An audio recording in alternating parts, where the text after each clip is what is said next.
പഴയ നിയമത്തിൽ സൃഷ്ടികർത്താവായ യഹോവ, പുതിയ നിയമത്തിൽ യഹൂദ ഗോത്രത്തിലെ സിംഹം. വെളിപ്പാടിലെ ഇടിനാദവും സർവശക്തനും അഗ്നിജ്വാലയ്ക്കൊത്ത കണ്ണുള്ള ആമേൻ എന്നുള്ളവൻ അരുളി ചെയ്യുന്നതെന്തെന്ന് ചെവിയുള്ളവൻ കേൾക്കട്ടെ. നിന്റെ ആദ്യ സ്നേഹം വിട്ടുകളഞ്ഞു എന്നൊരു കുറ്റം നിന്നെക്കുറിച്ച് പറവാനുണ്ട്. നീ ഏതിൽ നിന്ന് വീണിരിക്കുന്നു എന്ന് ഓർത്ത് മാനസാന്തരപ്പെട്ട് സഭ ഒന്ന്, ആത്മാവ് ഒന്ന്, കർത്താവ് ഒരുവൻ, വിശ്വാസം ഒന്ന്, സ്നാനം ഒന്ന് എന്ന ഈ ആദ്യ വിശ്വാസത്തിലേക്ക് മടങ്ങി വരിക. ഇല്ലാഞ്ഞാൽ നന്നല്ല. ആമേൻ. യേശു വന്നപ്പോൾ ആരെയാണ് കിട്ടിയത്? വഴിവെക്കിൽ കിടന്ന പാവികളെ, ആരോരുമില്ലാത്തവരെ, പൊട്ടനും കുരുടനും വേശ്യയും അതുപോലെ ഏറ്റവും പാവപ്പെട്ട ജനങ്ങൾ കർത്താവിന് കിട്ടിയത്. യോഗ്യന്മാരെന്ന് കണ്ട ഒരു വ്യക്തിയെയും കർത്താവിനെ മനസ്സിലാക്കിയില്ല. അവർ യഹോവ പരിശുദ്ധൻ വരുമ്പോൾ യെരുശലേമിൽ വരും, പാപികളോട് ഇടപഴകുകയില്ല, കയ്യഫാവിന്റെ കൊട്ടാരത്തിലായിരിക്കും, യെരുശലേം ദേവാലയത്തിലായിരിക്കും, ദൂതഗണങ്ങളുമായി വരുമെന്ന് അവർ നിരൂപിച്ചു. എന്നാൽ അവർ അവരുടെ സ്വന്തം നിരൂപണങ്ങളിൽ വ്യർത്ഥരായി പോയപ്പോൾ അതേ യേശു പാപികളുടെ ഇടയിലേക്ക് വന്നപ്പോൾ ഈ വന്നവൻ ആരാണെന്ന് തിരിച്ചറിഞ്ഞത് പാപികളാണ്. വൃദ്ധ്യമായി കർത്താവേ ദാവീദ് പുത്ര, അതായത് നീ തന്നെയാണ് സൃഷ്ടികർത്താവ്, യേശുവേ എന്നും വിളിച്ചു. 1000 ആണ്ട് വാഴ്ചയിൽ വരുന്നവനും നീ തന്നെ മനസ്സിലായത്.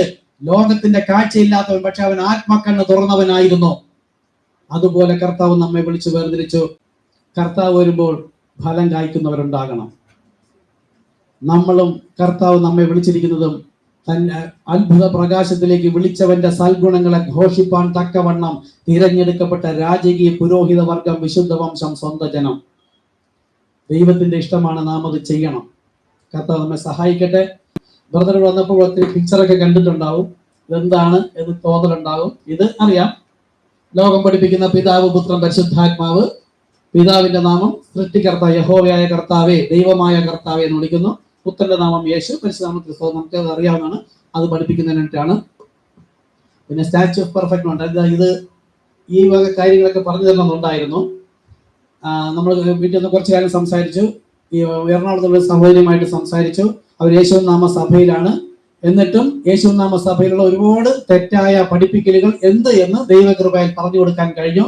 അത് കേട്ടപ്പോൾ അവർക്ക് മനസ്സിലായി, സ്നാനം മാത്രം ശരിയാണ്, ബാക്കി ഏകദേശം 70-80% പെന്തക്കോസ്തും മാർത്തോമയും ഒക്കെ പഠിപ്പിക്കുന്നത് പോലെ തന്നെയാണ് പഠിപ്പിക്കുന്നത്.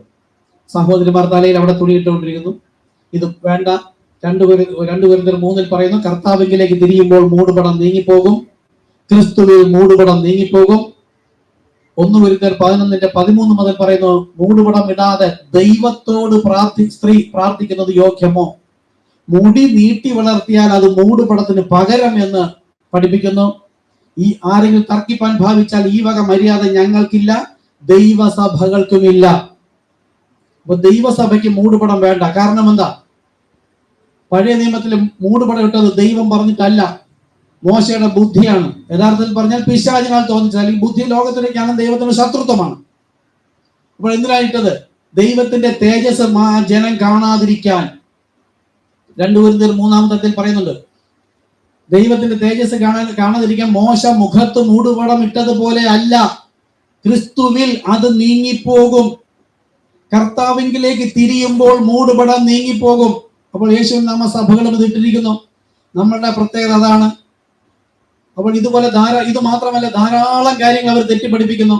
അപ്പോൾ നമ്മൾക്ക് എങ്ങനെയാണ് മനസ്സിലായത്? ഇന്ന് ബ്രദർ സംസാരിച്ച സഹോദരിമാരും വിളിച്ച് എന്നോട് ചോദിച്ചു, പാസ്റ്റർക്ക് എങ്ങനെയാണ് മനസ്സിലായത്?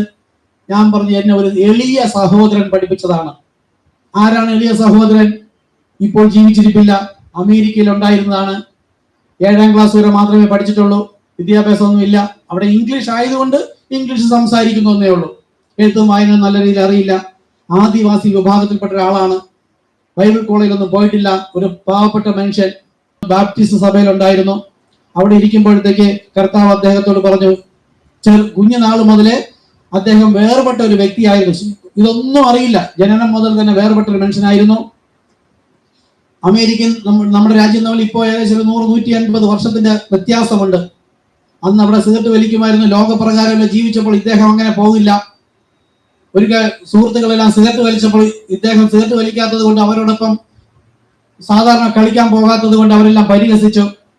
നീ ഷണ്ടനാണ്, നീ സ്ത്രീയാണ്. അങ്ങനെ അവരോട് ചലഞ്ച് ചെയ്തുകൊണ്ട് ഒരു സിഗരറ്റ് കണ്ട് പെട്ടെന്ന് എടുത്ത് വലിക്കാൻ പോയപ്പോൾ കർത്താവ് പറഞ്ഞു, തുടരുത്, നീ വലുതാകുമ്പോൾ എനിക്ക് നിന്നെ കൊണ്ടൊരു ആവശ്യമുണ്ട്. ഇങ്ങനെ വേർപെടുത്തി ജീവിച്ച ഒരു സഹോദരൻ, ആരാലും അറിയപ്പെടാത്ത അമേരിക്കയുടെ തന്നെ ഏറ്റവും പടിഞ്ഞാറ് ഭാഗത്തായിട്ടുള്ള ഒരു മനുഷ്യൻ, പേര് ബ്രൺഹാം എന്ന. അവിടെ ഇരിക്കുന്ന ജനങ്ങൾക്ക് എന്താണോ ആവശ്യം അതാണ് കർത്താവ് സംസാരിക്കുന്നത്. ഞാനത് പറയാനുള്ള കാരണം എന്ന് വെച്ചാൽ, ഈ സഭകൾ മുഴുവൻ തെറ്റായി പഠിപ്പിക്കുന്നു എന്ന് നമുക്ക് എങ്ങനെ ബോധ്യമാകും? ഈ ബൈബിൾ തന്നെ ഈ യേശുക്രിസ്തു നാമത്തിൽ സ്നാനപ്പെട്ടവരുടെ സഭയിലും കത്തോലിക്കലും പെന്തക്കോസ്തിലും മാർത്തോമയിലും CSIയിലും ലൂതർ മിഷനിലും യഹോവ സാക്ഷിയിലും സൗത്ത് ഡേവിലും സീറോ മലബാർ സഭയിലും എല്ലാവരുടെയും കയ്യിലിരിക്കുന്നു. നമ്മൾ അവരിൽ നിന്നെല്ലാം വ്യത്യസ്തമാണ്.